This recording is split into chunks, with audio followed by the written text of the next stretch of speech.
Баршаңызға қайырлы күн, қыздар. Бүгін сіздермен осындай туған күнге арналған лента торт дайындайтын боламын. Менімен бірге болыңыздар, маған қолдау білдіріп отырыңыздар. Ең алдымен тортымызға арналған классикалық бисквитті пісіріп аламыз.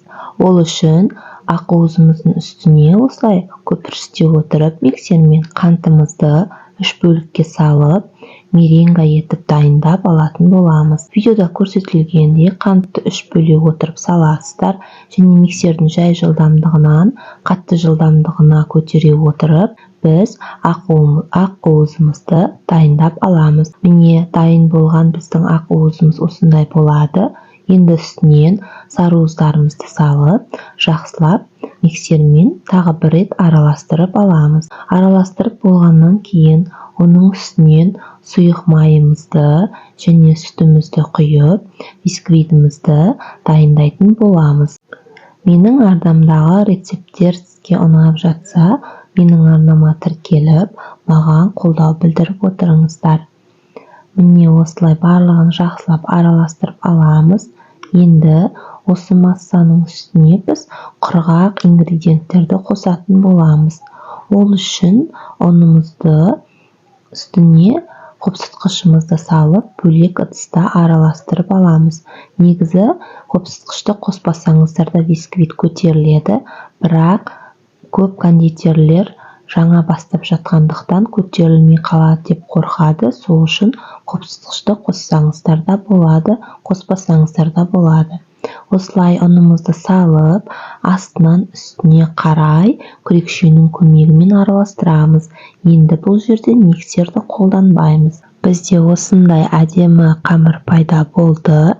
Енді бисквитімізді біз формаға салып пісіріп алатын боламыз. Мендегі форманың размері 30-30. Сол формаға салып, мен 180 градуста бисквитімді пісіріп алатын боламын.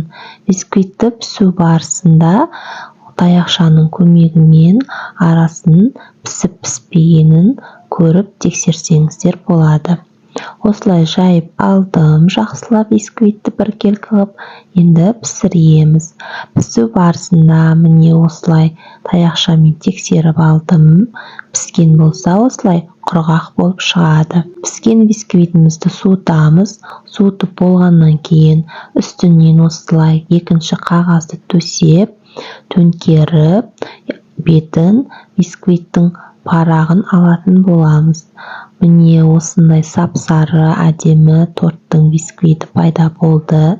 Енді лента тортқа арнап, мен осылай үйдегі кішкене кесенің көлемін қолдандым. Бұл жерде диаметрі 11 сантиметр. Осы арқылы лента торттың қождарын өлшеп кесіп аламын. Егер сізде арналған форма болса, сол формамен кесіп алсаңыз болады. Мен үйде бар затпен кесіп алдым. Енді біз тортымыздың кремін дайындайтын боламыз.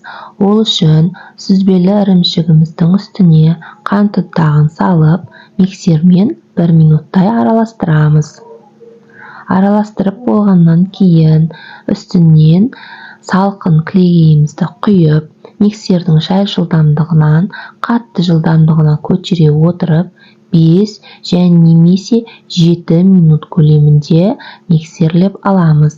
Біздің креміміз дайын болған кезде өз формасын жақсы ұстайтын, қою және жұмыс істеуге өте ыңғайлы болып шығуы қажет. Міне креміміз дайын болуға жақын қалды, бірақ әлі дайын емес. Тағы да миксерлейміз.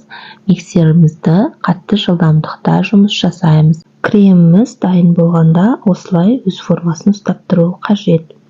Енді торттарымызды жинаймыз. Осылай бірінші қожды қойып, кремді кондитерлік қапшыққа құйып аламыз. Арасына жағып, жақсылап лента тортымызды жинайтын боламыз. Мен осылай видеода көрсетілгендей қарапайым лента торт жасадым. Егер сіз қаласаңыз, арасына өзіңіз қалауыңыз бойынша түрлі начинкаларды салып жасасаңыз болады. Осылай қойып алдым. Енді ішіне, сыртына кремдерді толтырып, арнайы құралдардың көмегімен тегістеп тортымызды сәндейтін боламыз. Тортымыз осындай болып шықты. Енді өз қалауыңыз бойынша декор жасасаңыз болады. Мен осылай ағылшыншалап жаздым туған күніңмен деп. Енді ыдысымызға салып ұсынатын боламыз. Менімен бірге болғандарыңызға рахмет. Келесі видеоларымда кездескенше.